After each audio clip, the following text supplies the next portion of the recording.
Good afternoon from the 104.5 The Zone Studios. I'm Lucas Panzica. The NFL informed teams on Wednesday that the 2025 salary cap would be between $277.5 million and $281.5 million. The final figure will be determined after further negotiations with the NFLPA. That was from Dan Graziano of ESPN. It means the cap will go up by over $22 million from 2024. Tonight, Team USA Hockey takes on Canada in the Four Nations Face-Off Championship game at TD Garden in Boston. Puck drop is at 7 p.m. on ESPN. For all your foundation repairs and waterproofing needs, visit USSTN.com. Breaking news at once on your home for the Titans and Vols. This is 104.5 The Zone.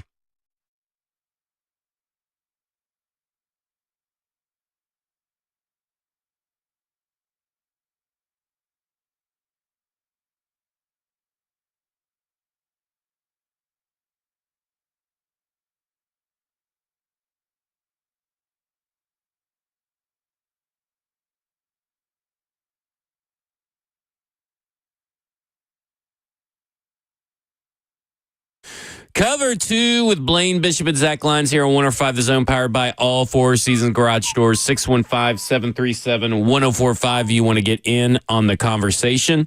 And we'll be joined by next hour for Coach Mack for his weekly Mack Attack. We had to do a little rescheduling for Coach Mack. And, hey, listen, when you need to accommodate a man of Coach Mack's stature, you definitely got to do it. And I'm not missing a Coach Mack segment. You know, I love those too much to miss one. So that'll be next hour. We'll do that. But Blaine, I know we've talked about Deion Sanders a lot. And then we both agree that, you know, this idea that his presence is a negative is way overblown. Yes. Like, I have a question. Yeah. But the only reason why I think it's overblown, I don't think anything, let me explain that, is that he's going to be issue as far as football. The only thing that could happen to me that could affect your team, because that's all I care about if I'm the coach of the Titans, is if someone asks him a question about Shedeur, whether he played bad or he's not playing. What did you think about his comments? Oh, he's definitely going to speak his mind. That's who he is. So that's the only concern, and that's from afar. Right. So that really doesn't bother me. So that was my whole premise of this question. That doesn't bother me. So that's my... That's me, though. Yeah.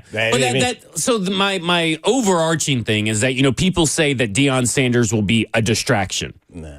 Well, who the hell is he distracting? I mean, he got a lot going on there. Can I say that? I mean, like, okay, so if he does in your scenario, which is very likely, he's asked a question about Shedeur from afar. Mm-hmm. And he says comments about Shedeur Sanders, and it gets played on ESPN and NFL Network. Mm-hmm. Who is that distracting besides the people that consume that product, the audience members? Because it's not distracting the coach. Guess what? It's not distracting anybody. Exactly. But his own son. Yeah, he's going to have to answer to those questions. True. But isn't that just in one moment in time, though? Exactly. So it's really not going to distract him on game days. Yeah, it's not really going to distract him while the practice is going on. Mm-hmm. So that's my question: is like it's not only is the whole thing overblown, but then calling it a distraction. That's just ridiculous. It's a misnomer, right? Mm-hmm. Like, to me, it makes no sense. And by the way, has anybody even really heard from Deion since the whole draft process started? Because that was the big thing. Well, he's going to be talking all this stuff. He's going to, you know, not let his son go here, not let his son go there, and he's going to be talking all in the media. Mm-hmm.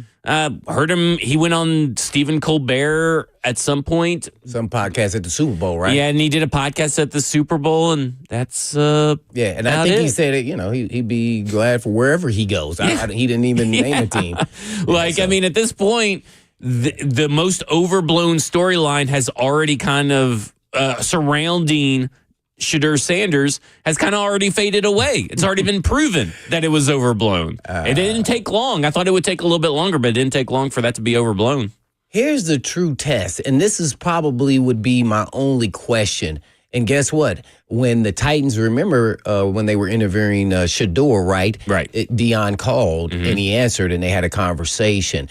And so I would have asked him, you know, Shedeur has played really solid, but when he had a bad game, what happened with Shedeur?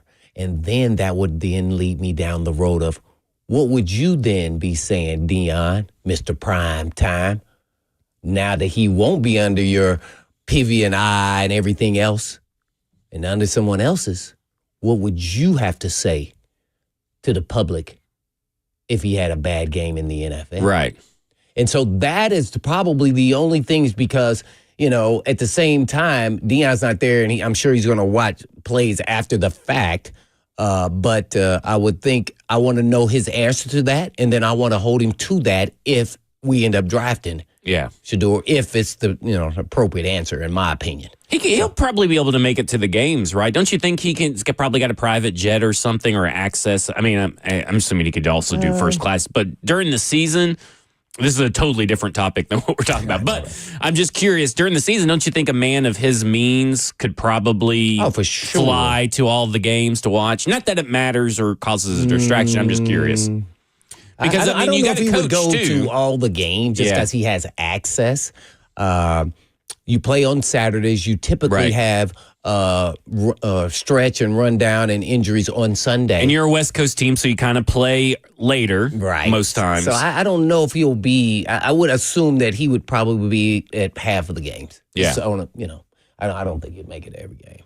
But, I mean, he sure could if he wanted to squeeze it in. But then now you open yourself up to be criticized for not being there. For being there, but not being there. In Colorado. Right. Yeah. So, you got some things playing, to your hand there if you're the Titans or any team. But at the end of the day, Deion speaks his mind, and that's really where it can become an issue, especially if you don't have a strong leadership team they ignore that, which this team, I would say, is in that category, and a young team. Mm-hmm. So that would be interesting. A very socially habitually online culture, right? Yeah.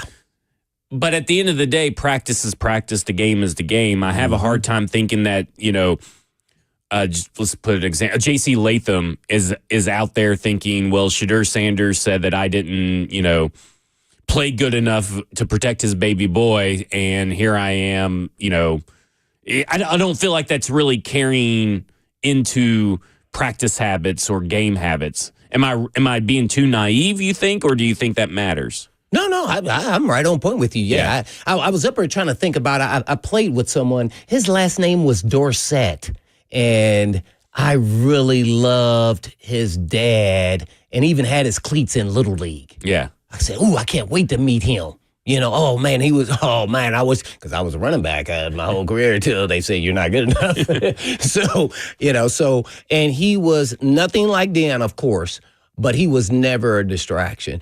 So we're talking about the two opposite ends of two different personalities. So I just, to me, those things that are ancillary outside of our walls doesn't bother me. Because guess what? I would look at him just like a media member who is, from afar saying something and writing an article, and they didn't even talk to me. That's how I would feel, right? So I would want to make sure that Deion, hey, man, if you got something to ask about our team or say something about it, I really would appreciate if you just came right here and asked me. Yeah. If you had an issue with anything. Just giving him that kind of respect. But at the same time, I'm still be treating him just like all the other parents. Just that I want to make sure I keep him in line and we stay in line together. Yeah. Do you think that is... I don't know if some coaches will do that. Well, let me ask you. Well, that was the question. Yeah. Okay, so you got Brian Callahan, who's trying to, obviously, in the process of building his own culture. How do you think that Brian Callahan balances that situation? If they draft Shedeur. If they were to draft Shedeur, how do you think he is equipped to handle that kind of situation? Do you think it for him, from what we have seen, it's kind of like... His comments based on outside noise have always been, I don't really pay attention to that. Is that the right way to kind of push off and brush off Deion Sanders? Or is it kind of like, I've talked to Deion or something like that?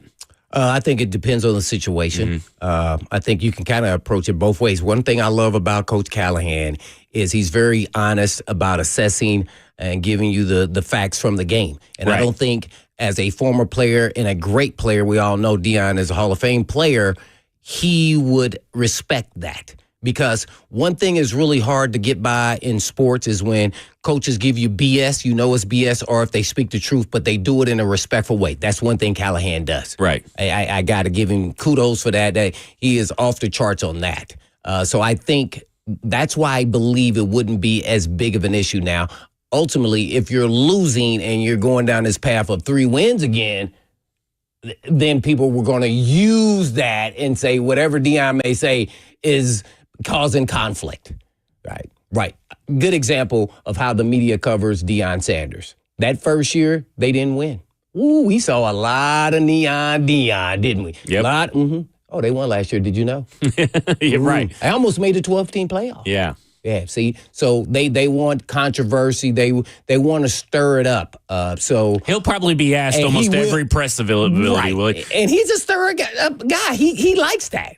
Well, now, I will say this. He has been known to, ban certain publications, and I do He did. wonder. He did. I do wonder if thought maybe that he was says, weird. okay, you guys get a couple of these questions, but, maybe he starts thinking, and that this may sound like it's more egotistical than it comes off. Mm-hmm. Why do y'all keep asking about my son, not about my program? That would then hush him up, though. Yeah. See, so, and I think he's the type of guy, once it starts going that road, he knows It's there's time a to limit. shift it. He knows there's That's a what limit. I think, too. As much as he's a speaker now, if he thinks something was really justly done wrong or Yeah. said about his son, now then it may be an issue. Yeah. So I just don't believe that that's going to be a problem. I'm really hoping that it's not. I'm really 85% positive that it won't, but there's that 15% chance that it could. Yeah. And listen, we'll get to more later, but, maybe Tennessee's the perfect landing spot for Shedeur Sanders for that very reason that we're laying out. But when we come back, we're going to talk about the ownership. And could this cause a distraction for Amy Adams Strunk? And maybe that is something that we need to kind of focus in on. This is Cover 2 with Blaine Bishop and Zach Lyons here on 105 The Zone.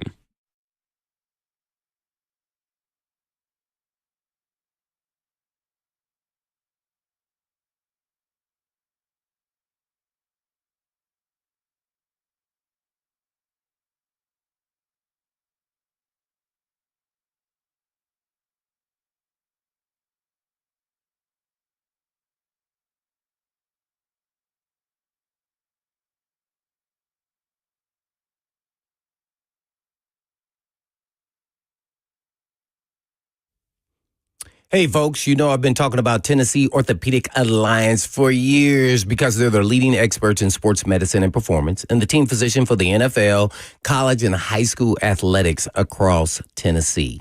And TOA provides sports medicine coverage to more high school and college sports teams than any other orthopedic group in the state of Tennessee.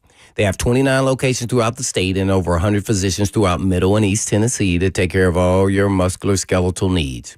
And TOA has 11 urgent care locations with walk-in availability 7 days a week. They offer direct access to sports medicine and performance, physical therapy, and nutrition. Personalized rehabilitation plans to enhance mobility, reduce pain, and improve overall physical function for patients recovering from injuries or surgeries. And TOA also offers sports performance training, a specialized program designed to enhance athletic performance and provide tailored training solutions for athletes at all levels. So please check out their services at TOA.com. Yes, that's TOA.com.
Cover 2 with Blaine Bishop and Zach Lyons here on 104.5 The Zone, powered by all 4 Season Garage Doors.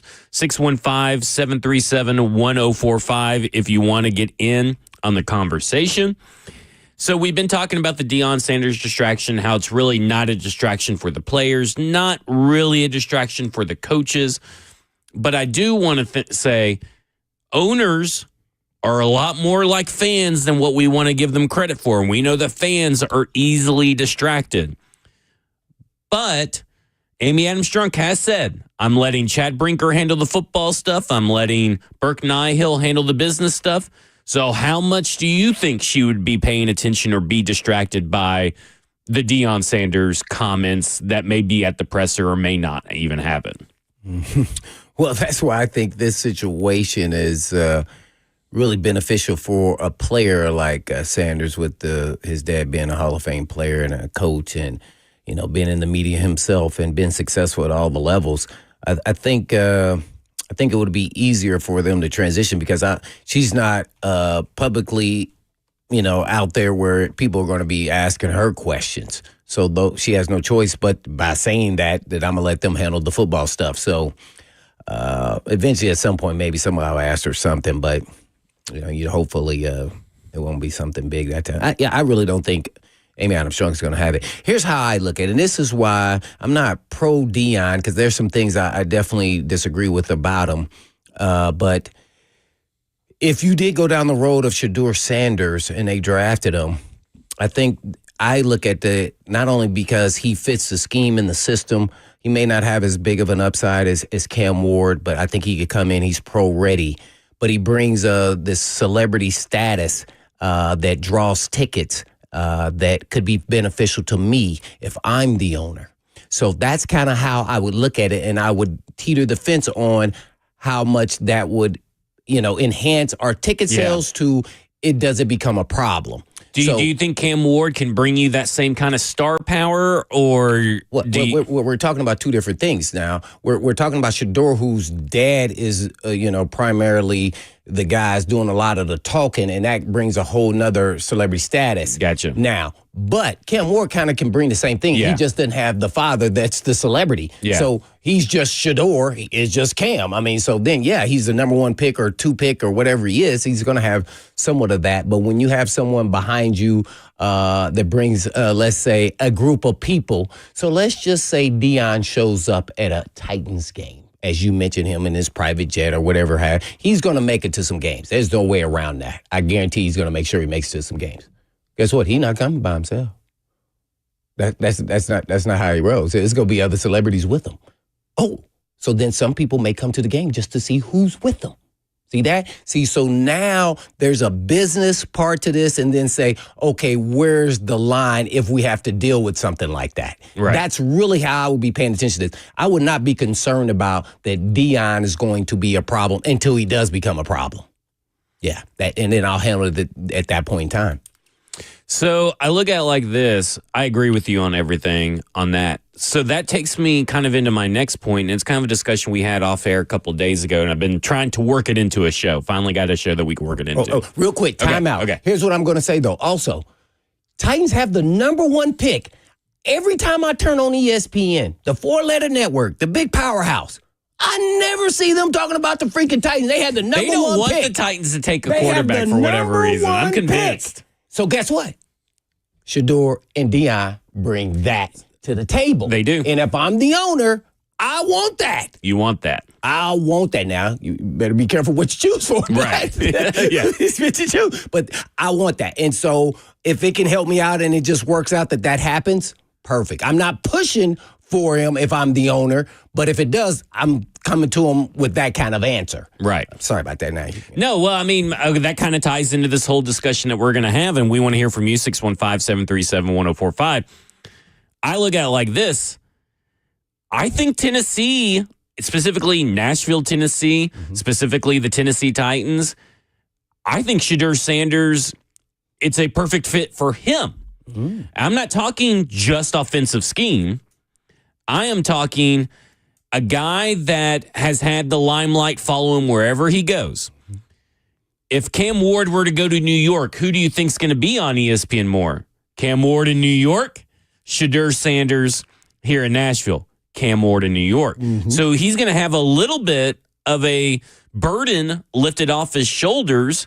He's going to have a little bit less camera and eyes on him, and maybe he gets to grow and be who he wants to be out from under his father's watchful eye and his shadow, out of the shadow of, everybody in the NFL pretty much, and he gets to grow and turn into a leader. And to me, I think that's why this is kind of a perfect fit if you're talking about what these two people can do for each other. The entity of the Tennessee Titans and the entity of Shedeur Sanders and the Sanders family, they'll bring more eyeballs, right? Because obviously you are a number one overall pick, theoretically, in this scenario. And you do have Deion Sanders, but at the end of the day, ESPN knows, talking about the Tennessee Titans don't drive ratings. Talking about the New York Giants and Cam Ward does. And so in my mind, I'm thinking that's a benefit for Shedeur Sanders himself as a player growing. And not to mention, and we don't talk about this a lot, and I know there were some bumps in the road. This guy has now built up two football cultures along with his father. As the primary leader, as the primary player. And again, for the Tennessee Titans, they need that. And I think that's a guy. Now, this is not to say that Cam Ward couldn't do that, because obviously Cam Ward is a leader wherever he goes as well. But when you're talking about everything that happens, everything that's a negative surrounding Shedeur Sanders, the limelight and all this stuff, I think is actually a positive when you combine that with the lack of limelight for the Tennessee Titans. Yeah, well, he may get less limelight. He'll be like, oh, dang, this is a little different. So, yeah. But you know what? I don't know either one of the guys. I'm basing off research and listening to people talk about it. I'm actually more impressed with Cam Ward and his leadership skills because of what he had to overcome, being a wing T quarterback, then going to Incarnate Word to then Washington State, and being leader. And then immediately when he gets to the U, he is the dude, and everybody's listening to him. So it's in him that he knows he's a leader, and he knows how to get guys around him to perform. So that I actually feel like he's a little ahead of the task of what he had to do compared to Shedeur. Shedeur just had more limelight on him because of who his father was. But I think I kind of like that story a little bit more, and I think he brings a little more gravitas as far as leadership skills. Yeah. Just from afar watching what's going on. Not to say that, and I can totally say it, because his leadership is more for Cam Ward. Cam Ward's leadership is more, I was like a 0 or 1 star prospect. Yeah. And look at me now. The wing T. I put in the hard work and everything. Shedeur Sanders is kind of like, maybe some of what his leadership is kind of maybe given to him. But at the end of the day, he's a leader in his own right. Cool, calm, collective, just like Cam Ward. Like both these guys. Their nervous system. Remember Coach Callahan? They both were real calm guys. Yeah, to me, that is kind of like, I think that there's very few things that when you start getting into the tape, watching how they fit in offenses, how they run the offenses, how they talk to and interact with their players in the game, on the field, I think they're so similar where it really just comes down to, almost for me personally, the physical traits. And I still like the physical traits of Shedeur Sanders. Oh, yeah. But you have to say they're average. Whereas Cam Ward, they're slightly above average. But at the end of the day, I kind of look at him like, man, I look at someone like Shedeur Sanders and I'm like, man, he can really kind of grow into his own person. Because that's what, if you go back and remember around the Senior Bowl when they did do their interviews with Shedeur Sanders' dad popped in, there was a lot of comments from that he was kind of like a little embarrassed, apparently, that his dad called in. Like, he kind of wants out from his dad's shadow to become his own man. And I get it. I totally understand I agree it. with that, yeah. So, I think this is a good place for that to happen. In New York, well, he could have just not answered. Well, true. But I bet here's what happened, I bet. Because I would say that most people nowadays that are in the draft probably have their phone, like I do, next to their hand. But I'm in an interview. But I'm in an interview with the Titans. I bet that's how it rolls. And I don't think that's a Shedeur Sanders thing. I bet that's a high draft prospect profile thing. Because what if your agent calls or something like that? But like, I bet that's what it is. And then they see, oh, Deion Sanders is calling. Let's put Deion Sanders on the. Let's talk to old Deion. You know, if I was in the room, I would do the same thing that you were saying earlier and be like, let's get Deion on the phone. Mm-hmm. Get to know him, see what he's like. Right. You know, he could put on the face, too, of being a nice soldier. You know, another thing I heard about Ward, though, was that he's the first in the building. I haven't heard that about Shedeur. I'm sure it probably is happening, but when you hear the people talk about Ward, that everywhere he went, he was the first in the building, putting in work. He is serious, and I mean super serious about his craft. Because some people say they had no idea he could throw like that. So guess what? That tells me the work he's put in just on throwing the football when he didn't throw it very much at all. Not to say he couldn't throw, but you couldn't have got to this level unless you put some work in along the way. Sorry about that. That's impossible. So to see his maturation process and then to get better as he went up. I'm not saying the ACCs, the SEC, or the Big Ten, but with his, you know, I guess his track to where he got to, man, it's pretty impressive. It is very impressive. And that like, to me, it's I look at it two different ways, I guess. Quarterback one for me, for the Tennessee Titans, is Shedeur Sanders. Mm-hmm. Two is Cam Ward. But that two and that one are very close together. Because I do think that both of these guys are being disrespected by draft analysts across the saying they wouldn't be, you know, first-round picks or something. Yeah, I don't agree with that. These people, there's people that say they don't even have first-round grades on them and all this stuff. And I'm like, what are you guys watching? Like, at some point, you guys are letting something infiltrate your evaluation process that does not compute with just going and watching two quarterbacks play football. And you got to look at those quarterbacks right there and see how they perform, what they do in a vacuum. And those guys are first-round grade quarterbacks. So, like, to me, it's just very close with these two quarterbacks. And I think it's them two, and it's everybody else is a distant second. I don't care if you are a Will Howard fan, a Jackson Dart fan, a Kyle McCord fan. They're all a distant tier below these two guys, in my opinion. Oh yeah, there's no doubt about it. The question is who's one, who's two. You know, and I'm sure every team is to pick your flavor, right? Yeah, what's your style? But you know what? I would say this: both of them, I would say, are mobile pocket passers. I would say Cam Ward has a better feel for the pocket, but both of them have good feel for the pocket. If you wouldn't get real critical, I just think just the way Cam Ward throws the football, I think I give him the edge because he's a little more natural thrower. He's got quick release. You see him go through his progression reads. He analyzes and assesses really quick. So there's some trace to him now. He does have some, I'm going to say this, he got some Will Levis in him. And I'm talking about prone to errors. Like, he believes so much in his ability. Sometimes you think, dang, is anybody it's like even a Brett rushing? Favre, Jay Cutler, those guys that will sling it. He's tight one will throw, so he doesn't get rattled. So you know when he makes a mistake, it doesn't faze him. So if you could just get that out a little bit and let him continue to be him and figure it out, how the NFL game is and what he can and can't do and get away with, I think his ceiling is higher. And I think only reason why I go with him number one now is because of where the Titans are. And if they took one of these quarterbacks, he can grow with them. Yeah. And, I think Shedeur is probably, after his first couple years, I think that's probably about his peak as far as just how far he'll reach his. You think that his ceiling's obviously not as high, but he'll reach it quick. Okay. And because he reaches it quick, what you see probably by year 4 is what you're going to see for the whole career.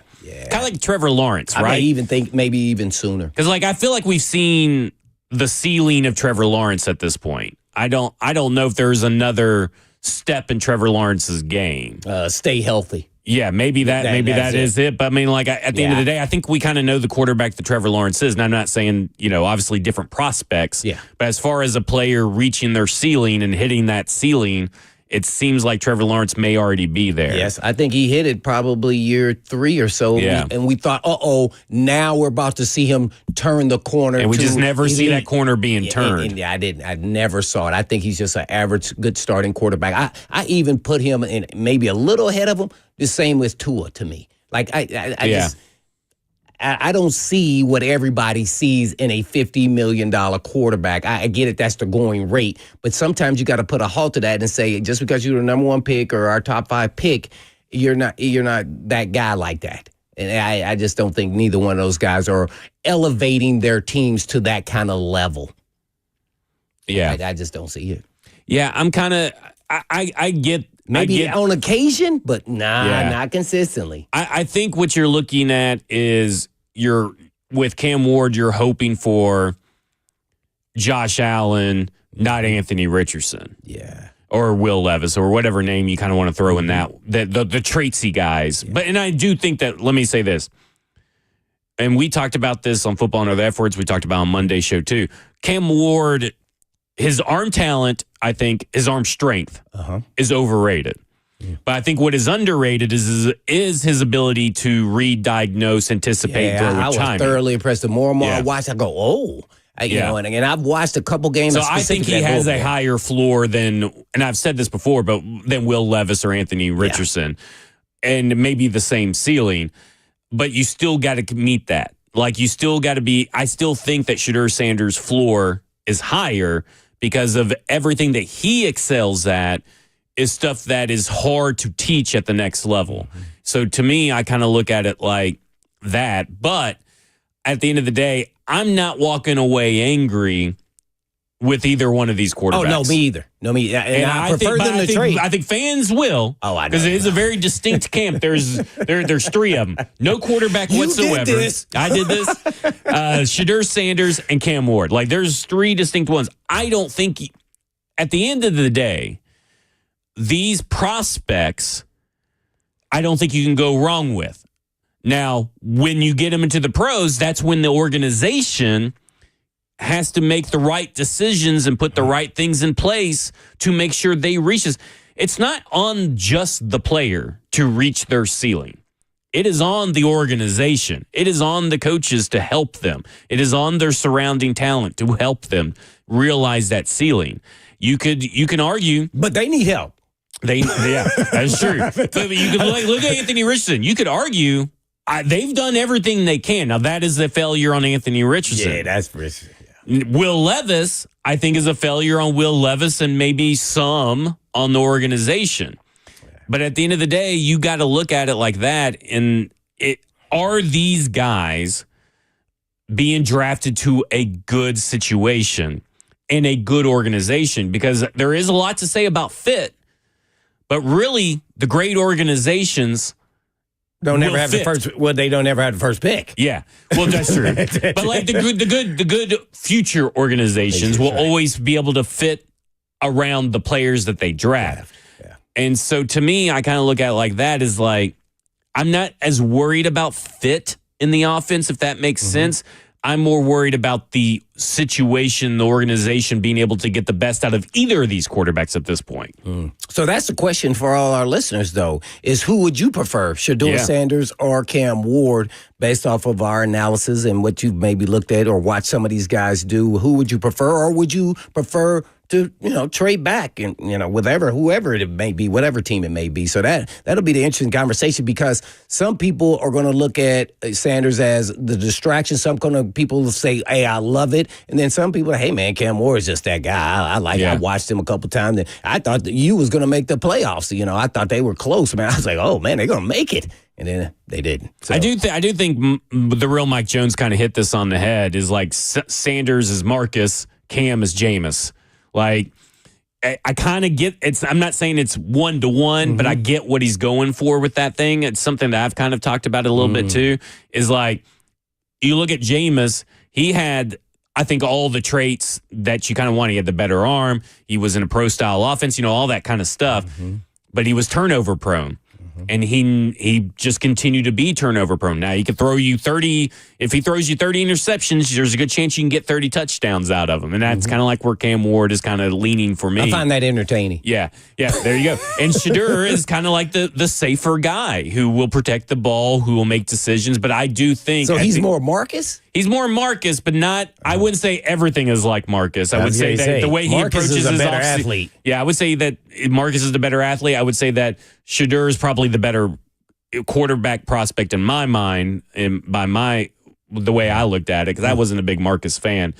But I do think that when it comes down to it, like the guy that approaches the offseason the best out of those two is definitely Shedeur Sanders, in my opinion, because Marcus just never wanted to change anything. He wasn't adaptable. That's for sure. Well, I thought he changed some of his footwork and his throwing motion a little bit there after his first couple years. But Marcus' whole issue was just injuries, really, to me, and that his body failed him at some point. And then you say, and they had decent pieces around him too, so it wasn't. It was at least a middle of the road average team.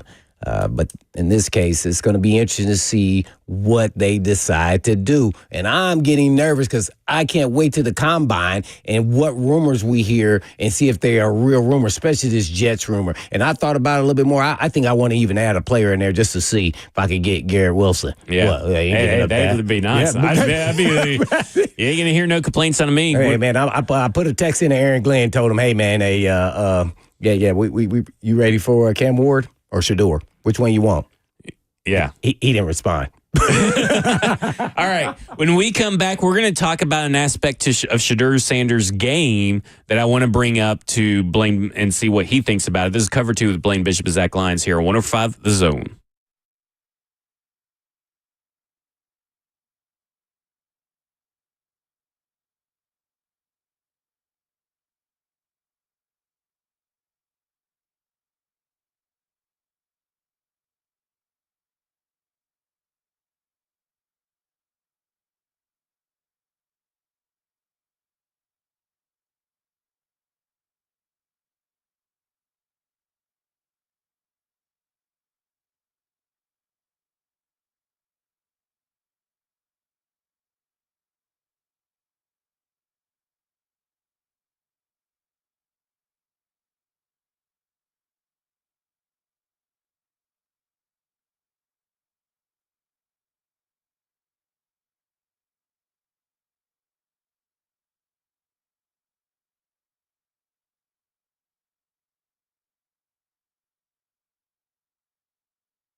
As an athlete myself, I know how frustrating nagging pain or injuries can be to your performance. So if you have a nagging pain or injury that's been keeping you from fully enjoying your favorite sports or activities, then now is the time to finally take care of it. And spring is here, and it's a great time to make this happen.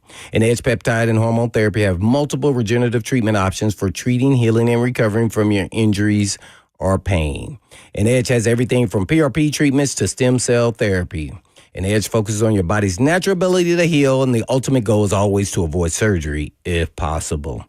So call Edge for a comprehensive consultant to create the perfect treatment plan for you at some of the most aggressive pricing you'll find in the area.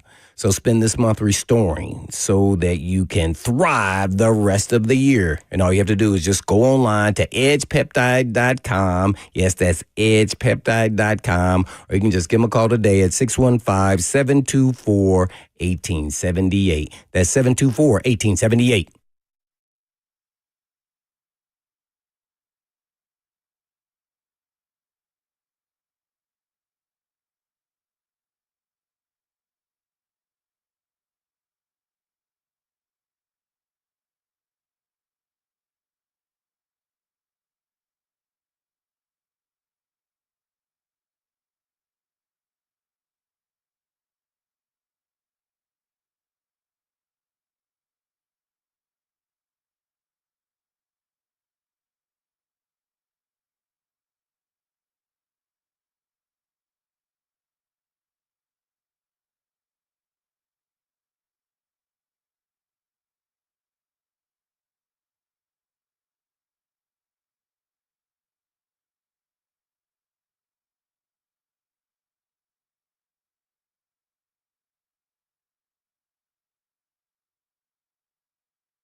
Cover 2 with Blaine Bishop and Zach Lyons here on 105 The Zone, powered by All Four Seasons Garage Doors. 615-737-1045 if you want to get in on the conversation. And there's an aspect of Shedeur Sanders' game that I find interesting, and even Cam Ward brought it up to Shedeur Sanders' face in a video a couple of days ago. Because, you get a video of them two almost every day, ragging on each other and poking fun at each other. Right. But it's something that fans also kind of cling to, is what I'm about to ask you, is the Colorado, as we know, did not have even a 400-yard rusher as a running back. They used a screen game as an extension to the run game. Mm-hmm.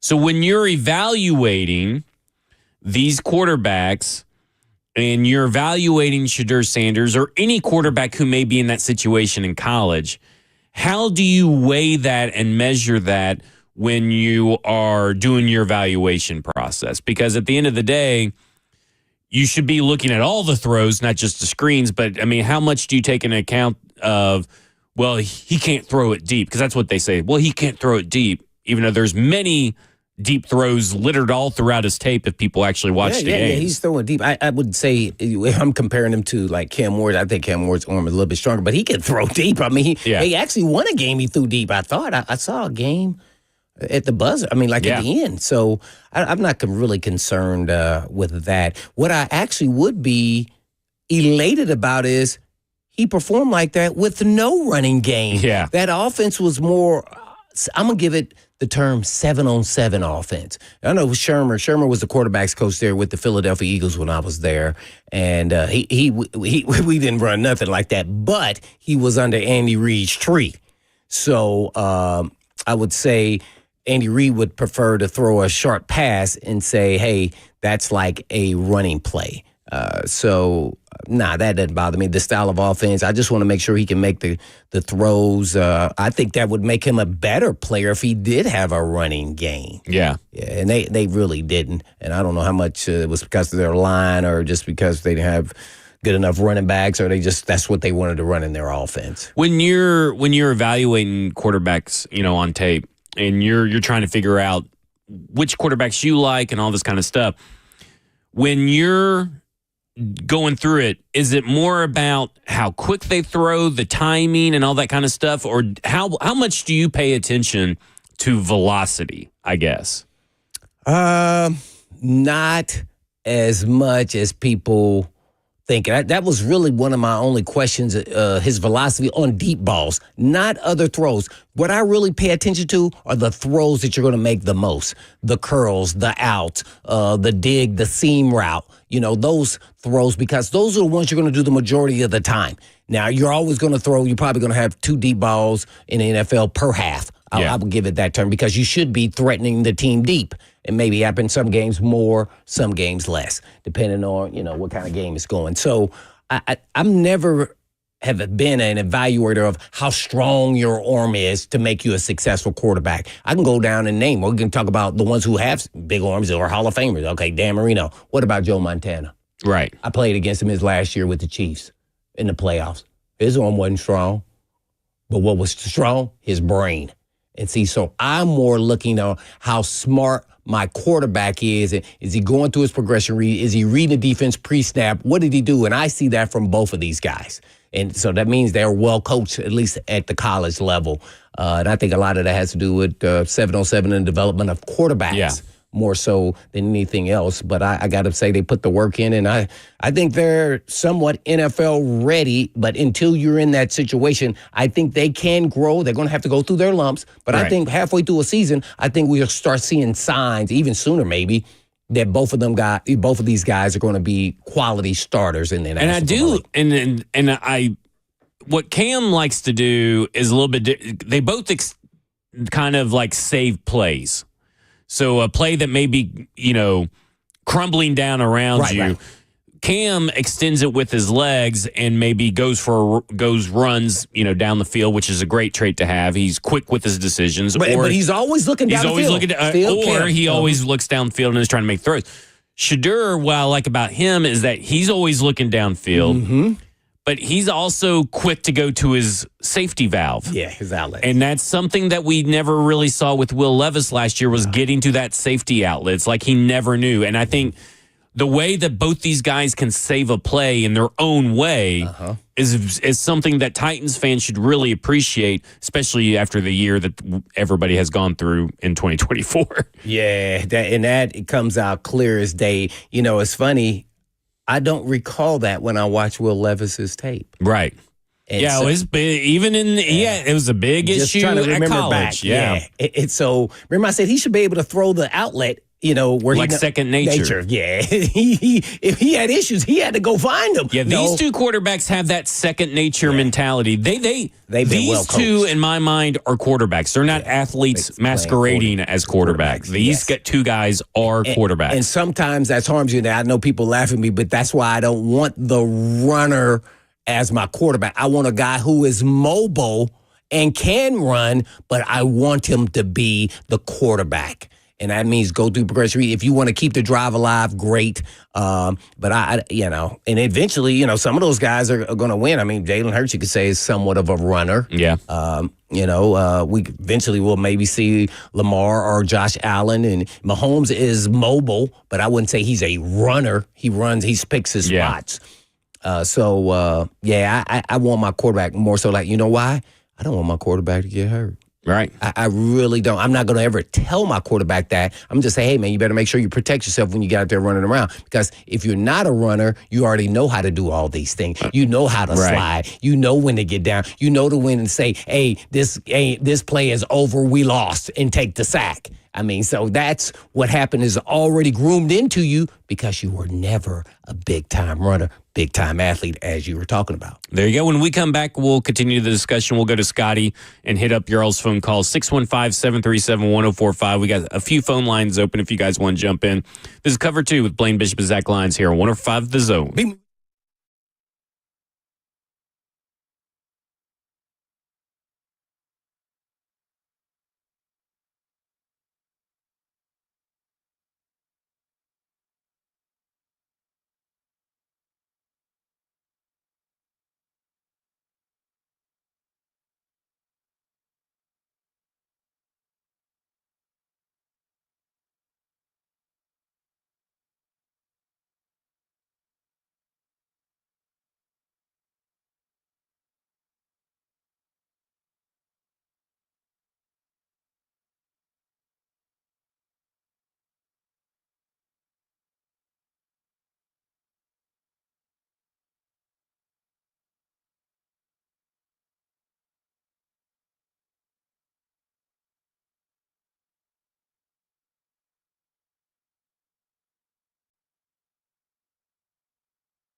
It is 1:59. Good afternoon from the 104.5 The Zone studios. I'm Jackson Williams. In NFL news, according to ESPN's Dan Graziano, the Chargers are likely to release edge rusher Joey Bosa before the beginning of the new league year. Bosa played in 14 games for the Chargers in 2024, tallying 5 sacks. In other NFL news, the Saints are hiring Eagles quarterbacks coach Doug Nussmeier to be their offensive coordinator. Nussmeier has been the quarterback coach under new Saints head coach Kellen Moore at each of his past 3 stops with the Cowboys, Chargers, and Eagles. In NBA news, the San Antonio Spurs star center Victor Wembanyama is going to miss the remainder of the season with a deep vein thrombosis in his shoulder. Wemby was averaging 24.3 points and 11 rebounds in his second year in the NBA.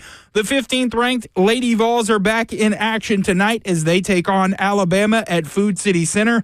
Tip-off for that one is set for 5:30 tonight. For all your foundation repair and waterproofing needs, you need to visit USSTN.com. Breaking news at once on your home for the Titans and Vols. This is 104.5 The Zone.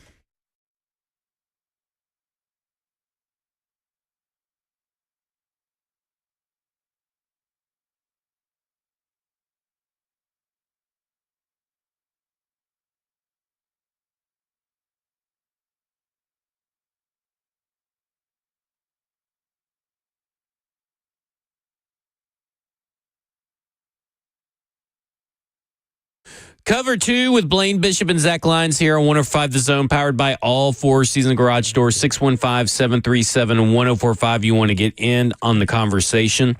And we're going to go straight to your phones. We're going to go to Scotty, who wants to talk about the QB situation. Scotty, you're on with Blaine and Zach. Hey, guys. Thanks for having me. Hey, no problem. I listened to all this about who we're going to draft, this, that, and the other. My concern is we got a coach that couldn't win a championship with Joe Burrow. We got a coach that couldn't teach Will Levis how to be a quarterback. How are we going to trust a coach to bring in another quarterback that doesn't fit what he wants to do? Because we don't know what fits for him because he hasn't won anything. So that's kind of my concern with whoever we're going to draft. And my other thing is if we don't have a line, we ain't going to have a quarterback. So thanks a lot. I agree. Yeah, definitely offensive line's got to be fixed in the offseason. Not sure that we're going to put the blame on the Bengals losing the Super Bowl on Brian Callahan. I mean, they went to the Super Bowl. Not many teams can even go to the Super Bowl. So I'm not too concerned about that. I do think I think this last year does raise some questions about his ability to get the most out of a quarterback. But I will say this. He did improve Will Levis in a lot of areas. Well, maybe not a lot, but in some areas matter. He did. And so there is something there. I just think that at the end of the day, I just don't think Will Levis is that guy. Maybe he wasn't ready. Someone had put into the chat, I don't know where this came from, that Will Levis apparently said that he wasn't really coached up a lot his first year in Tennessee. I don't know if that's true or not. Someone had put that in the chat, said they heard that on some podcast or something. So if anybody could figure out what podcast this was, we'd love to play it. But that would be more the quarterback coach. So that would be, again, I think what Brian Callahan was walking into, I think Will Levis's development was a lot lower than what he thought it was going to be. Is my his development? assumption. He thought, he thought he had to put so much into it. Yeah, but he eventually, after the injury, and he came back, showed signs. And then you thought, okay, now let's turn the corner, and he didn't. He went and put up 3 picks or whatever it was. Eventually, at some point, he went back to Will Levis. I can't say that he can't develop. I think maybe it wasn't as good of a fit. But we shall see if they go after a quarterback, whether it's a veteran or a young player on the team. We shall see if the offense improves. It will be a telltale sign to everybody else that this is not a good fit as far as the head coach. I think you got to say, well, there was a lot of moving parts and pieces there, starting with the quarterback to the O-line, that really caused a lot of havoc, and then drops and things of that nature continuously, though. And that's really the main issue I have. naturally the players have to take onus to what they did on the field, but what were you doing to help these players? And I'm not talking about catching. I'm talking about, so I would assume that they were helping each individual player, specifically the quarterback, get better and get the most out of them. And then did that then make Will Levis start thinking instead of being a natural, let his athleticism take over and just do what he normally does? And sometimes once your coach gets in your head, it can happen. And I'm not talking about just quarterback. It happened at any position. Coach keeps going over and over stuff like you should do this instead of that, and you should do this. I'm telling you they're going to do this. And you go, but no, I saw this. And they said that's not going to happen. Then all of a sudden it happens in the game, just what you said, the player said, and then it happens, and then you do what he told you. So then all of a sudden it starts that it's not a trust issue. It starts, I'm going to go back to just doing it my way. And see, that happens. It happens. And not saying either one are at fault or someone stubborn and not coachable. It just, man, I made a mistake and I thought that's what was going to happen, and it did, whether it was from the coach's viewpoint or the player. Let's go to Alexander, who wants to talk about the quarterbacks. Alexander, you're on with Blaine and Zach. Thank you for taking my call, guys. Love the show. And I'm calling today to talk about an intellectual perspective on this. Like, who is the Mr. Relevant that we can find in this draft and get the most value at the top of the draft? Because I heard Pat Mahomes, he can literally run his offense blindfolded. But when you do this, you literally heighten your senses.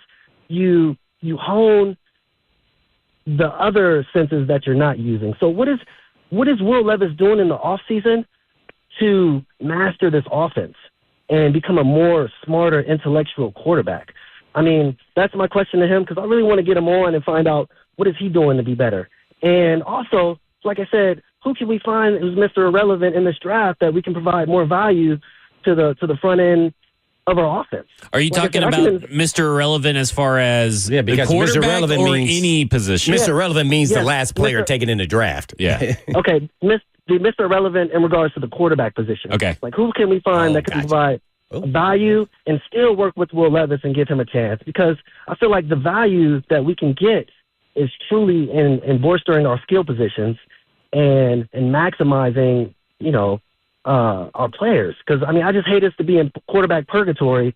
And imagine what Will Levis can do with minimal talent, but still adding value to those skill positions. I think will help us in the long run. When you talk about taking a quarterback, do you want him to trade the first pick or pick a quarterback? No, I want to see us take Travis Hunter, first round pick, or trade.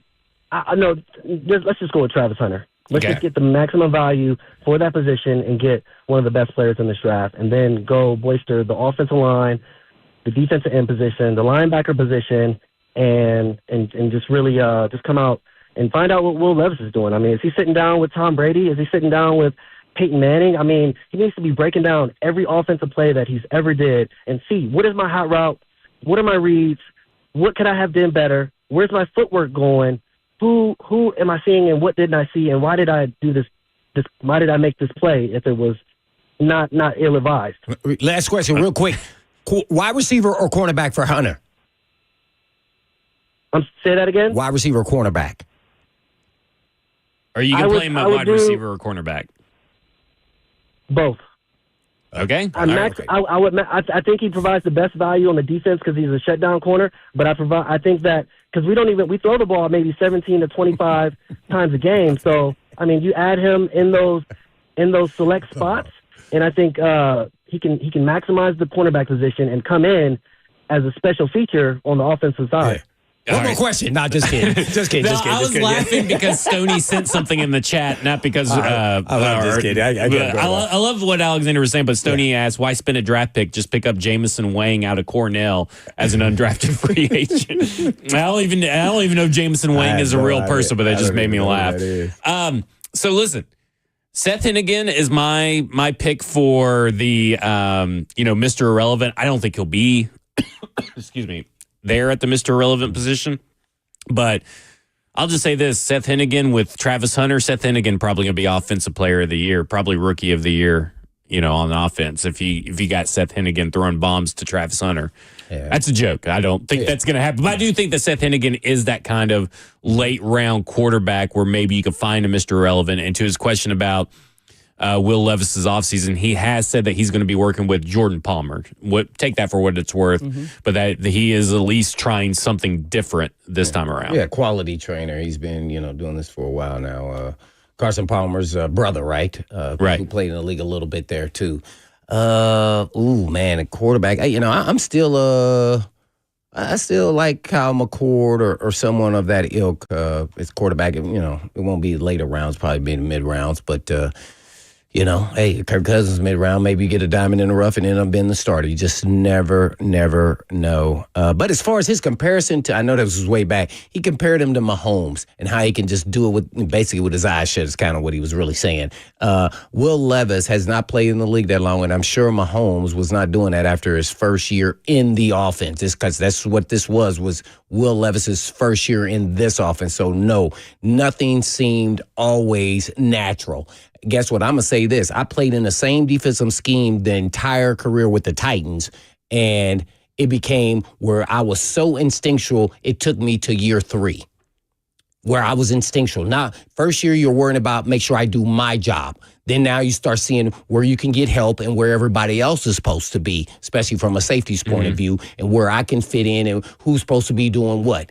Third year, skyrocket, bang. And then that's why I say about 4 or 5, you're a safety. And most players in this league, there's nothing that you haven't seen, and you play with this air of confidence about you that you feel like you're invincible. And that's where he's got to get to. It doesn't happen after one season. Now, some players do. Jaden Daniels did it, right? Yeah. So some of them can do it, but it just depends on where your development is. Right. Well, the chat, Jamison Wang out of Cornell is real. It's a real player, and he is a real quarterback who is coming out in this draft, and they're all about now they're calling themselves in the chat the Wang Gang. So let's go to Henry, who wants to talk about the quarterback situation. Henry, you're on with Blaine and Zach. So today, thank you for letting me call. Oh, no problem. So today I was thinking that y'all don't need to talk. I think like Will Howard or someone like that is still good. Like I think Will Howard or like one of those guys, I think they could be like a Bo Nix or someone like that in the draft. And also I think that the Lady Vols right now are doing great. I think they're the best team in the nation right now. Hey, I agree with your assessment, Henry, on the Lady Vols. I think they're awesome right now. I mean, like they're unstoppable. I will also say that I do think that Will Howard is a guy that's still going to be rising up draft boards. If I had to bet on, I think that eventually, when you get the process all said and done, I think he'll be drafted higher. He may be QB3. I don't know. It may overall among the NFL, not particularly in my opinion, but I do think Will Howard is a guy that can be that kind of Bo Nix guy. So you're saying he squeaks into the first round? I think he could. Ooh. I think there's a better than average chance that just after the playoffs and the championship, Dane Brugler moved him up into his top 100. When you start moving people up the board, it's kind of hard to stop moving them up at some point because they're just going to put more things out on tape and all that kind of stuff. Hard to deny his production there now. Yep. Yeah, weapons all over the place, but he still had to make those throws in big moments. So you got to give him his flowers. So I hope he does. I don't know if he'll be number 3, but I would be shocked if he gets past the second round. Yeah. I'm with you. So when we come back, we'll be joined by Coach Mack. We'll do his weekly Mack Attack, talk to him about the quarterback draft class, the combine, all that good stuff. This is Cover 2 with Blaine Bishop and Zach Lyons here on 105 The Zone.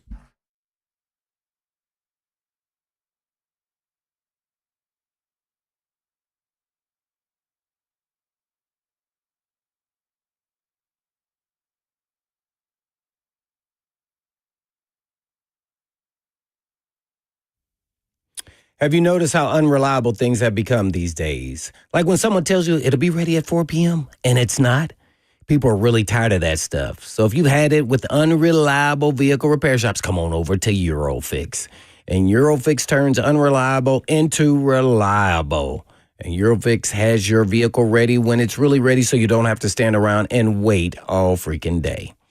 And Eurofix repairs all European cars with quality that beats the dealer and without the dealer pricing.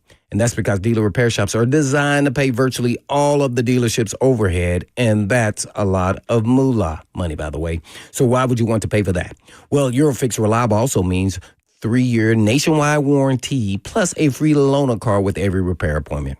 So make sure you call ahead, as loaner cars are very, very, very popular. So if you're tired of unreliable repair shops, come on over to Reliable, as I said, and that'll be Eurofix. Family owned for 26 years. And all you have to do is just give them a call at 844-EUROFIX. That's right, 844-EUROFIX, or you can visit them online at myEurofix.com. That's myEurofix.com. But always tell them Blaine sent you.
Cover 2 with Blaine Bishop and Zach Lyons here on 105 The Zone. And yes, it's Thursday. And yes, we're hearing that music on a Thursday, which means that we're going to bring in Coach Mack to talk about some football. You can hear him on Titans Radio. And of course, he's brought to you by Two Rivers Ford, the South's most trusted Ford dealer.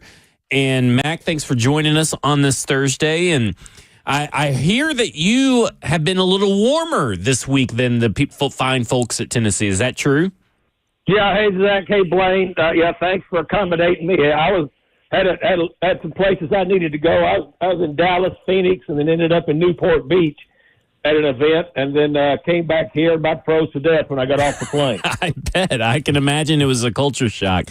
I want to get into the quarterback evaluation process, and in a case like Shedeur Sanders, where a college offense doesn't have a running game, and the screen game becomes an extension of that. How do you take into account that lack of run game and the high number of screens when evaluating a prospect? Well, I mean, the prospect at his collegiate stop is doing what he needs to do, what they need to do to win. And because of the way the offensive line, when you look at that tape, the offensive line was really not conducive to just hammering the football. And so, they were using those horizontal throws, a lot of them. That was their run game. That's what they did. You don't discount the quarterback for that. The thing that you look at, though, you cannot get enamored or you cannot get just zeroed in on just pure blank stats.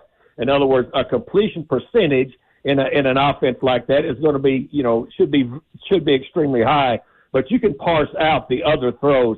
The important thing about evaluating quarterbacks is that you not only can watch them physically as to what they do, but I mean, I would never draft a quarterback ever. The 4 quarterbacks I've been involved with in my career, as far as vetting and drafting and saying this is going to be our guy.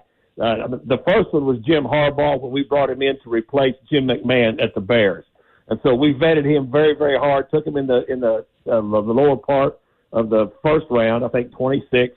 But you've got to sit and talk with a person because there's so much more that goes into playing quarterback than just the physical characteristics. And then, when I was in Arizona, vetted and drafted both Jake Plummer and Josh McCown, who both had really, double-digit careers in this league. But you got to get to know them as people. And then clearly the most recent was with Jared Goff when I was with the Rams and we moved from St. Louis to L.A. We knew we were going to take a quarterback. We had Case Keenum there for a 1-year bridge quarterback. We wanted to take, and so we got down to between Carson Wentz and Jared Goff. But it was a lot of vetting and bringing those guys in and sitting and talking with them. We actually started the in motion, the idea of trading with the Titans because our suites at the combine were right next to each other. So that's where all of that started. But it's a lot deeper than just watching them throw on tape and saying, this is our guy when you start talking about quarterbacks especially.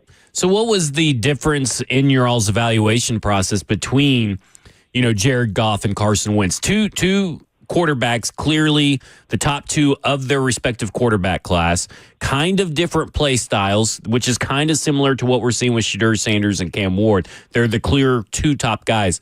So what did you find out through your all's scouting process and interview process that set Jared Goff apart from Carson Wentz for you guys?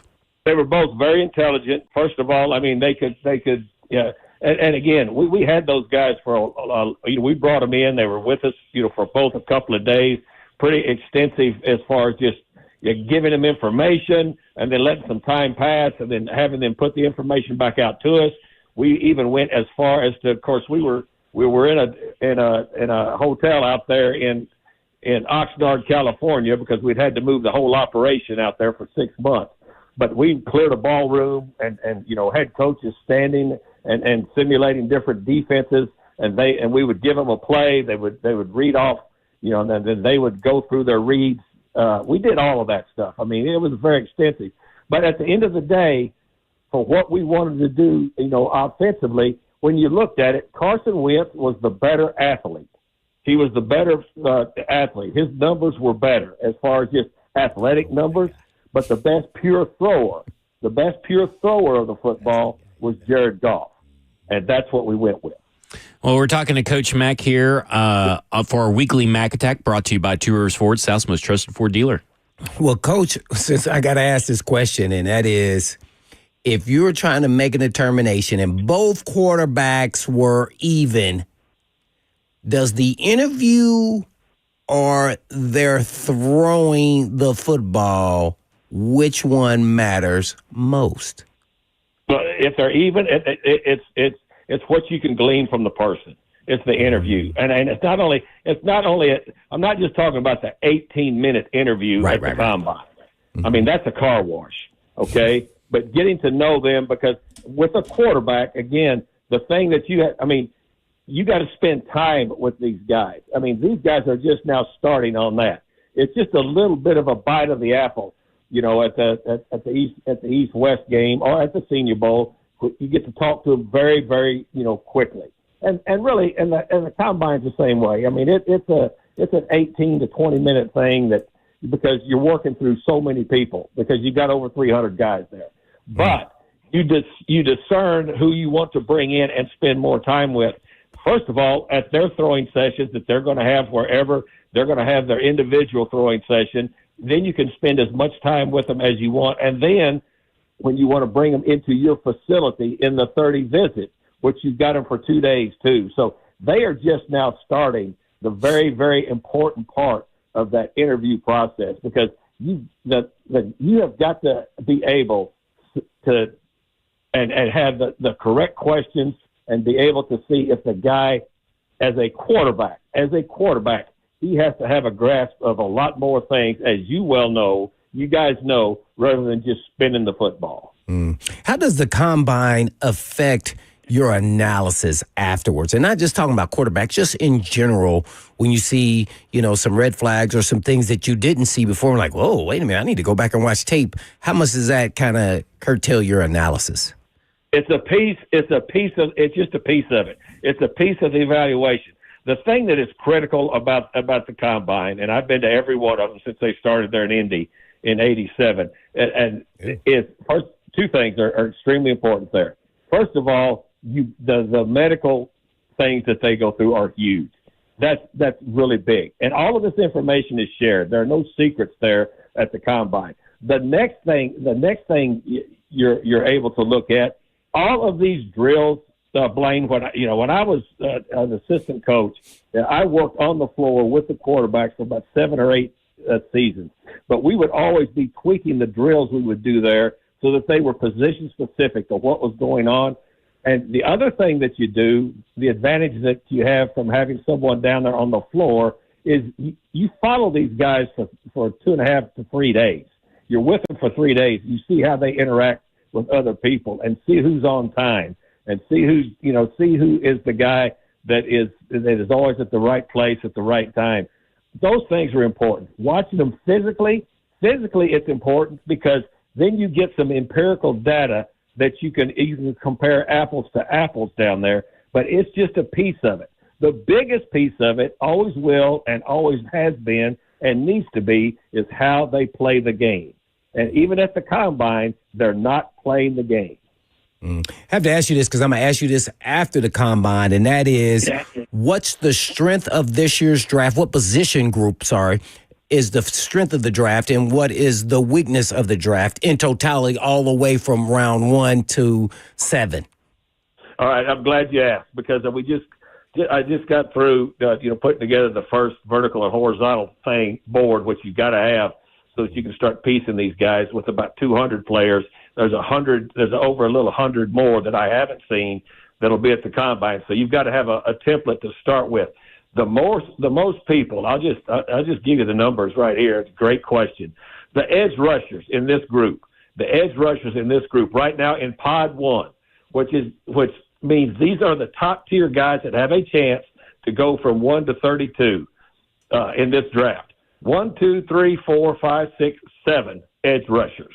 That's where it's loaded. And then going through pod 2, there's 1, 2, 3, 4, 5 more. So that's 12 people in the first 2 rounds out of the edge rushers. Oh. That group has got some players in it. The interior defensive lineman in this group is really good. There's not as many in that top tier. There's 4 of them in that top pod 1. But the second one, the belly of this draft, where the strength of this draft is numbers-wise, is the belly of the draft from round 2 to round about 5 or 6. There's 1, 2, 3, 4, 5, 6 interior linemen there. So those are the defensive positions that are heavy. The running back position, there's numbers in the running back position this year. There's running backs and there are tight ends, because tight ends are becoming more and more prevalent to offenses, throughout the country. They're more and more prevalent now in the offenses that are being run. The tight ends, there are a group of tight ends. There's 2 that I've got in the top pod, but throughout all the way through pod 4, there's several more that will be drafted. So, edge rushers, interior defensive linemen, running backs, tight ends. The offensive line group, Blaine, is different this year because last year was an exceptional group of pure tackles, last year, numbers-wise. This year, there's still the offensive linemen, there's a good group of them, but you've got more tackles that are going to move into guards and be pretty much immediate players at guard this year than there were last year. So that's kind of just a real quick brush at it, looking at it where the numbers are lining up right now. All right, one more, and I just want you to compare these 2 guys. I think you think they're both first-round guys, pass rushers. That is Abdul Carter as well as Mr. Pierce there at Tennessee. What's the difference? Who's better? Yeah, Abdul Carter is a more complete. He's a more complete player. He's a little bit more flexible. But neither one of these guys were asked to where they were to be primary edge holders. But they both have got exceptional get-offs. They both have got that Gumby lean. They can bend. They've got lower body flex. But Abdul Carter's a little heavier, and he's just a little bit more advanced right now. But both of these guys, in my humble opinion, will be first-round picks. Got you. There you go. Coach Mack giving us the Mack attack. So Abdul Carter is kind of the consensus edge rusher. And I know you talked about the difference between Abdul Carter and James Pierce, but why is Abdul Carter the number 1 edge rusher from what you have seen on film? Well, he's got the package that you're looking for. The next guy that I've got behind him, Zach, is Jalen Walker from Georgia. Yeah. I mean, you got. I'll just give you the names of the guys I got in the top tier of the edge rushers. You guys watch enough film, you can parse them out. But I've got Abdul Carter, Jalen Walker, Shamar Stewart from Texas A&M, who's a bigger dude, Mike Green from Marshall. Okay, I think he will go in the first round. Mikael Williams from Georgia, James Pierce from Tennessee, and then Donovan Ezeruku from Boston College. Those are the way I've got those guys lined up and tiered up now. But to me, they've all got some similarities. They've also got some distinguishing differences, but all of them, I think, will have a chance to be taken in the top 32 of this draft. So when you talk about Jalen Walker, because I find him to be a super interesting prospect. I know a lot of people are really high on him, but he seems kind of like a guy that you would probably play off-ball linebacker. Is that where you would kind of slot him in at? Well, you know what? They did him at both. He's got they put it behind the ball, but he really in that Georgia defense, they use a lot of guys in a lot of multiple positions. Mm-hmm. They really don't. I mean, you guys remember there was a guy taken 2 drafts ago that didn't even start at Georgia that was number 1 pick in the draft. Mm-hmm. And this guy has got all the physical characteristics. I think he will end up being a hybrid stack linebacker or an edge rusher, which now the differentiation between a 4-3 and a 3-4 is very, very minute, especially when you start playing against sub offenses. So to me, I think he'll play both, but I think he'll make most of his money being an edge rusher. I find it very interesting because you kind of talked about the offensive tackle class kind of being, and I was putting in my stuff to get my combine board kind of set up, to make sure I get my data and everything properly. And I'm like, man, this offensive line class is really thin. There's not a lot of offensive linemen at the draft, but there's a lot of defensive linemen at the draft. I think 41 defensive tackles have been invited. You know, Right. when you have that kind of disparity in the trenches, 41 defensive tackles, very few offensive tackles, but a lot of offensive tackles that may be interior offensive linemen. Like when you're looking at it from a team perspective, does that mean that the defensive tackles are probably going to get pushed down a little bit because the depth is so good, and the offensive tackles will get pushed up because the depth is not as good?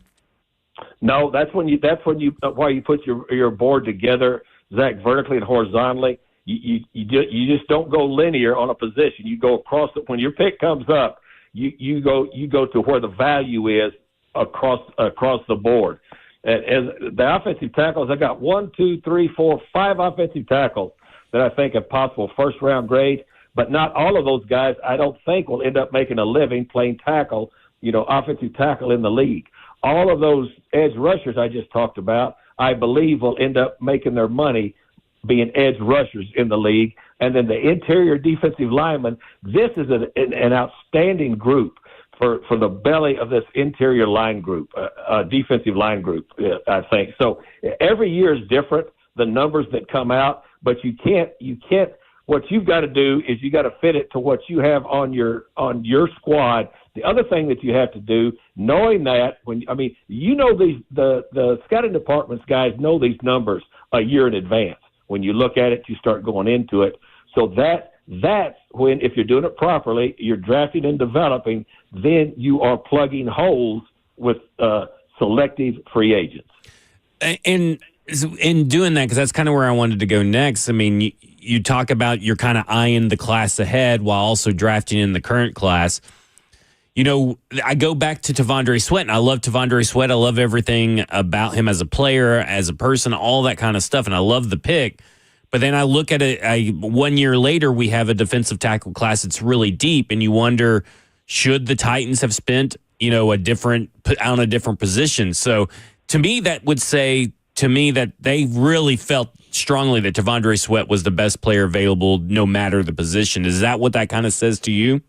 No, absolutely, and that's the way you do it. I mean, you can't let when you're projecting ahead to what's going to be there, you don't know the health of these guys a year in advance once they play another season in college. I mean, you're drafting for the now, and then you're going to supplement. When you've got convictions on a guy, I mean, I can go back to, you want to talk about defensive linemen, I can go back to the conviction that we had when we were at the Rams on Aaron Donald. I mean, there were guys coming out that were going to be bigger, faster, and across the board looked like, more prototypical size-wise. But he was the best football player. That's why we took him at number 13.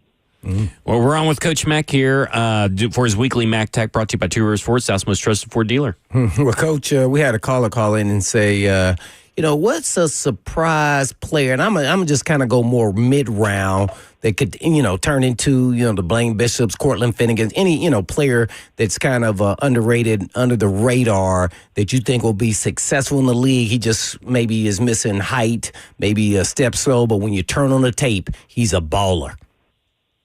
Yeah, well, what position you want to go to? I'll just tell you. Let's go. You got to pick your position. I'll go to my pod, and you give me a round that you want to talk about, and we'll do it. Oh, okay. Well, then let's just go safety, since I was a safety. Yeah, the sexy position everybody clamors over. Yeah, that's a shocker, Blaine, that you went safety. My top two safeties right now are Malachi Starks at Georgia and Emin Warrior from South Carolina. But if you start going down, let's go that second group. Where's Malachi Moore? Kevin Winston Jr. from Penn State and Andrew Makuba from Texas. Go down to that fourth pod. You want to get into there. Jonas Sanker from Virginia, Sebastian Castro from Iowa, Lathan Ransom from Ohio State. Going a little further down, I mean, here's a guy that's a really good football player, not exactly size-wise, and that's what the question that you asked, but is it just a good, instinctive, solid player? Kid named Upton Stout from Western Kentucky. Oh, yeah, okay. he had a great week at the Senior Bowl. That dude plays with reckless abandon. Oh. And I want to piggyback off this just real quick. Matt, have you gotten to watch a lot of Malachi Moore? Yeah. He seems like a guy that is unusually low on people's draft boards right now. Yeah, no, I've seen him, and I think he will be picked, and you don't really worry about. Here's the thing.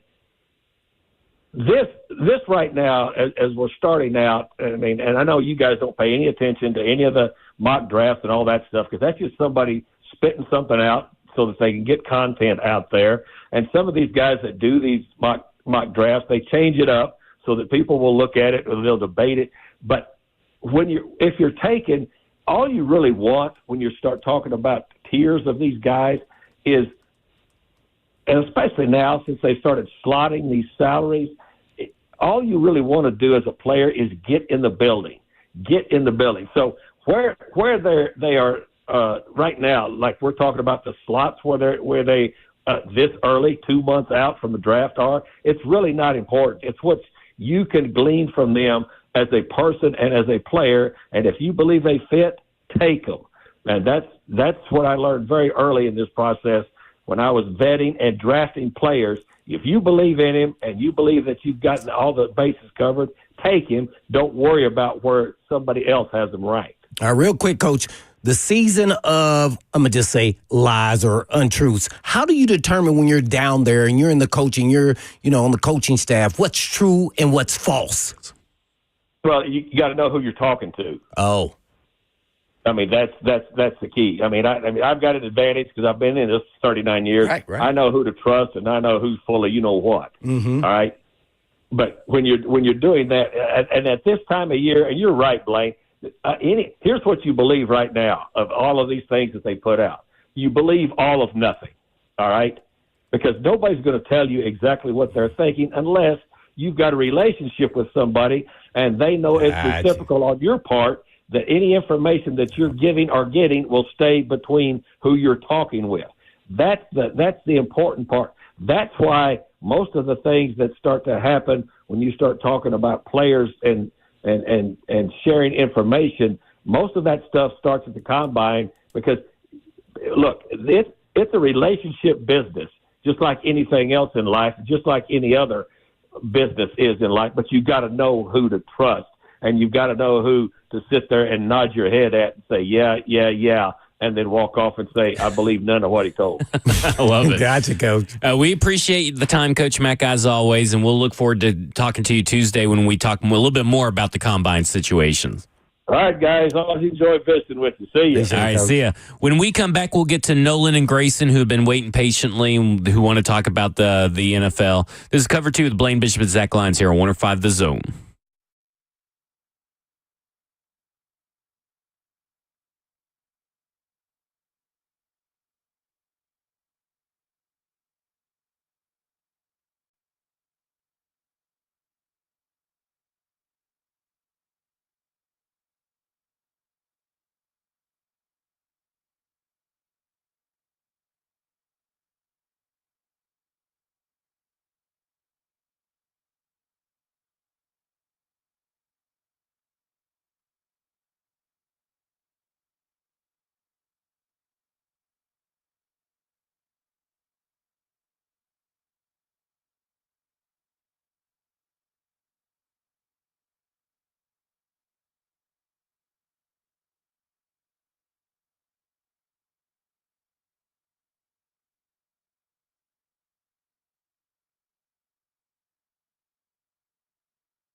Cover 2 with Blaine Bishop and Zach Lyons here on 105 The Zone, powered by all Four Seasons Garage Doors. 615-737-1045. If you want to get in on the conversation, last call for phone calls. And first up, we're going to Nolan, who wants to talk about the quarterback situation. Nolan, you're on with Blaine and Zach.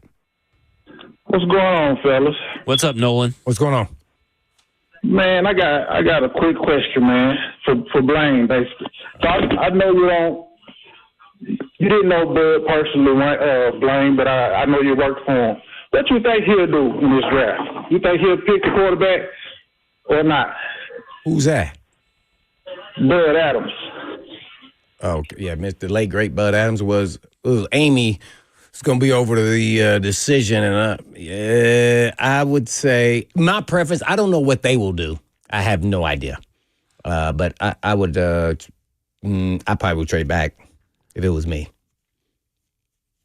Thanks for the call, Nolan. So I think he was asking you what would Bud Adams have done? Would he have drafted one of these quarterbacks? Ooh, I don't know. I got to think that he probably would. I think he would too, but I don't. That's a straight guess. Yeah, I mean the way that maybe he learned from the Vince Young situation. Maybe he wouldn't have, but I think that he would be saying you don't have a team until you have a quarterback, and I think that's how most owners probably operate. You don't have anything unless you have a quarterback, and I would think that maybe. I think he would kind of dig, Cam Ward or Shedeur Sanders, one or the other. Probably Cam Ward. Well, it's hard not to dig. Me personally. It's really not about that for me. It's about where this team is. And that's why I kind of asked some of those questions to Coach Mack, because that's how you determine what you take and when you take it based off of free agency. And then what is the strength of the draft as the draft is going on.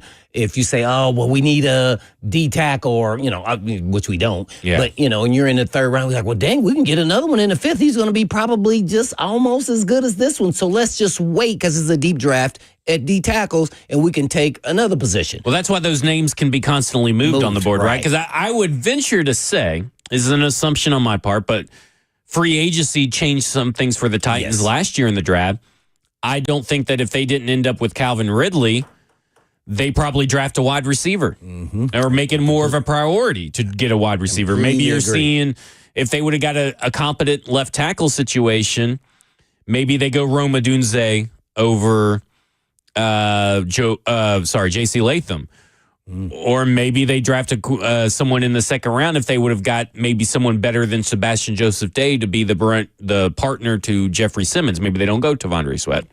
So, things like that, that's why the names constantly change, why, they get moved up and down constantly. Because you have a free agent board and you have a draft board. So you have both boards that kind of work in conjunction with each other because you got to keep an eye on, okay, well, maybe when the draft comes around, okay, well, you got Calvin Ridley, we re-signed Nick Westbrook-Akine. We signed some slot receiver. Well, maybe we won't draft a wide receiver in this particular draft class because we are also eyeing next year's draft class. Especially if you're in a position of rebuilding. Right. Yeah. Exactly. All right, let's go to Grayson, who wants to talk about Clemson. Grayson, you're on with Blaine and Zach. So I was thinking about Clemson's been moving up really high, and I think they could be maybe better than Tennessee, but Tennessee's really good. And I was also thinking that, I think that maybe since T. Higgins and Stephon Diggs are going into free agency, I think maybe the Titans should get one of them and then go draft a QB. That sounds good, Grayson. I will say this. I think that T. Higgins is going to end up getting franchise tagged, so I don't think he's going to enter free agency. But Stephon Diggs is kind of a name that nobody's really talking about. Obviously, he's coming off an injury, and obviously he's pretty old, and I'm kind of against injured old players, but it is an interesting name. But then I think about this, Blaine. Same reason I don't really like bringing in Aaron Rodgers, not just because they're old, not because they're injured, but is that the environment? Is that the wide receiver you want in the room with a rookie quarterback? Because he is pretty. Now he cooled off with C.J. Stroud, and he was willing to play nice with C.J. Stroud, but is he willing to do that again? Is that the real Stephon? Is that the matured Stephon Diggs that we're seeing? Or is that just a once in a flash in the pan kind of situation because they were winning? Well, I kind of look at this, and I get why you're saying what you're saying, because I completely agree. But I think when you're a veteran player and you get released and you were the guy, he was the guy. The expectations, he felt like they were all on him, and that he had to get Josh Allen to perform or get him the ball as much as possible. When you're going on to a new team, experience myself, now I'm not the guy. Brian Dawkins is the guy. Somebody else is the guy. Now I filled into a role, and then I maybe, every 2 or 3 games, I may be the guy. Yeah. So I think your attitude changes when you are not the main cog and that gets that engine going. So I would not still sign him unless I get him for a good economical price, probably somewhere in the veteran, 7. I don't want to disrespect the guy, but he is coming off an ACL, and that's a no-no for me when we're developing, not unless we're in a situation where we have no choice but to sign him. And just real quick on this Clemson baseball about the Tigers. The Clemson Tigers in baseball are number 8. They have an invitational this weekend, but they did lose their star freshman pitcher after they tore his UCL, Dane Moeller. Easy for me to say. But I will say this, Dominic Listy is providing an early little spark plug for the Clemson offense at bat. That's your little bit of baseball talk today. There you go. We got a little bit of baseball. That'll do it for us. 3HL's up next. This has been Cover 2 with Blaine Bishop and Zach Lyons here on 105 The Zone. And in the meantime. And in between time. Peace.